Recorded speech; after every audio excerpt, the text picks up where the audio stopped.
matter to the last moment of your life.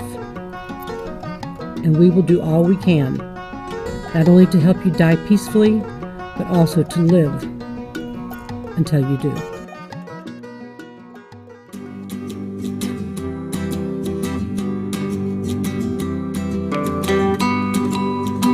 We had just moved in together when the hospital from Fresno called us and said your grandmother could no longer live on her own. If we realized that hospice is about life, it's about the quality of life that people are able to have and pulling together their loved ones in a way that they're not completely frazzled. Mission Hospice was introduced to us through a friend of ours who actually is a volunteer nurse for Mission Hospice. I think as a hospice volunteer for Anita, or Granny like we all came to call her, I observed that she had a tough life. So I think of myself as a smart, ambitious person. I couldn't get through the labyrinth of the healthcare system, and I was so lost with what they cover, what they don't cover. I felt that the love that she received at this point in her life through hospice and Evangeline and Lawrence and the caregivers, it was just a gift at the end of her life. I felt like it was probably the most love she had ever received and ever was able to receive.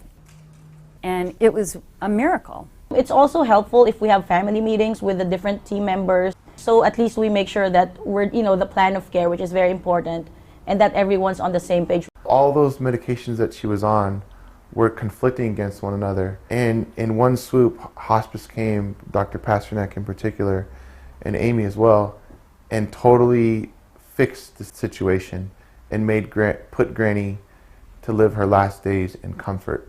And that was major.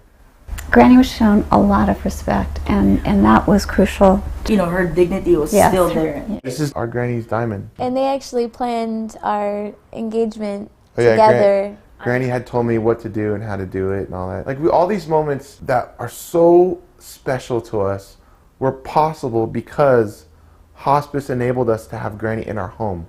Palliative medicine and hospice care in particular is really, I would describe it as a team sport, and is really best practiced collaboratively, both with the team here at the hospice and collaborating with patients, physicians, and with their family members as well. They cared for our grandmother like she was family, so much so that when we were doing our wedding invitations, we decided to invite our entire hospice staff.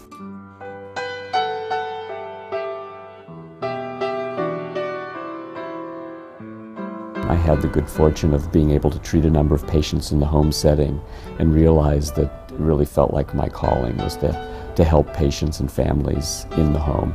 And hospice medicine is the perfect place to do that.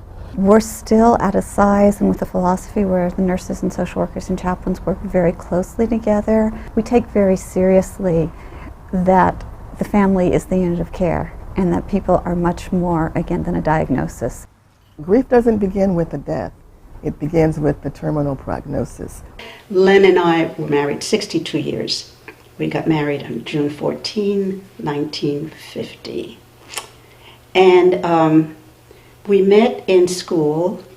We're taking lab and x-ray radiology courses. And he lived in Brooklyn, New York, and I lived in the Bronx, New York. And traditionally, people from Brooklyn and the Bronx do not date. And I think that was part of that dance that we walked, was to, allow Len to continue to be the incredibly strong personality that he was up until the end. That he was still the center of this family and that he was still a teacher. We were very fortunate. Both of us were always very, very healthy. And I'm 82 and he was 85. And until 2 years ago, we did what we'd always done, then when he was diagnosed with colon cancer, he wanted to come by the ocean. And Len picked up this local newspaper and he saw this little ad about a 60-foot yacht moored in the harbor right there in Half Moon Bay. My supervisor called me in and said, the patient is living on a boat in Princeton Harbor. Len sparkled and had this wonderful, dry sense of humor. And it was just really, a lot of fun to be around, the both of you and your whole family, actually. When listening to your stories, the stories of your life of 62 years, there was such a joy in the simple pleasures of living. I think for every one of us, like we started everyone's like strangers, and then at the end we're like family.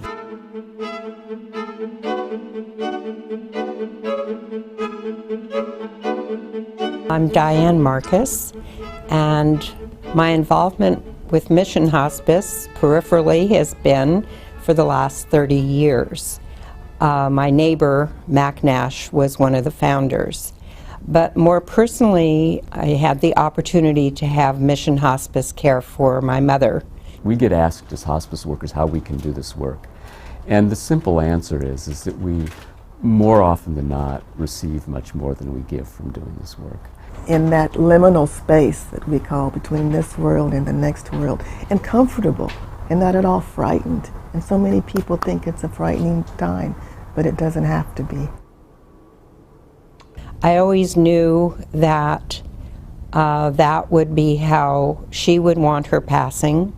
We wanted it to be as peaceful and painless as possible, and that's exactly what occurred. With hospice, the focus really is on living, and living each moment to its fullest. I chose to become a volunteer with Mission Hospice because I experienced firsthand hospice care within our community, available to everyone. They provide services from transportation to being with the individual at home to even going shopping or whatever. I mean, you think of a situation that someone might do and a volunteer would be able to do it. It gives everybody a sense of control when there is no control. So it's still their call, and I think that's very important, especially with older people, the independence, the control, and that's the last thing that they give up. I think there's personally only benefits to us being smaller in terms of the care that we can provide patients. I think the quality and comprehensiveness of the care is really unique and is part and due to our size.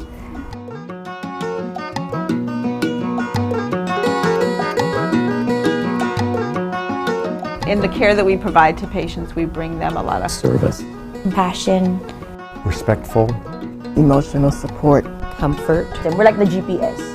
An abundance of love. heart, patience, personal, Peace, teamwork, Trust. It's a lifeline. commitment. for all ages and from all cultures. honesty, hope.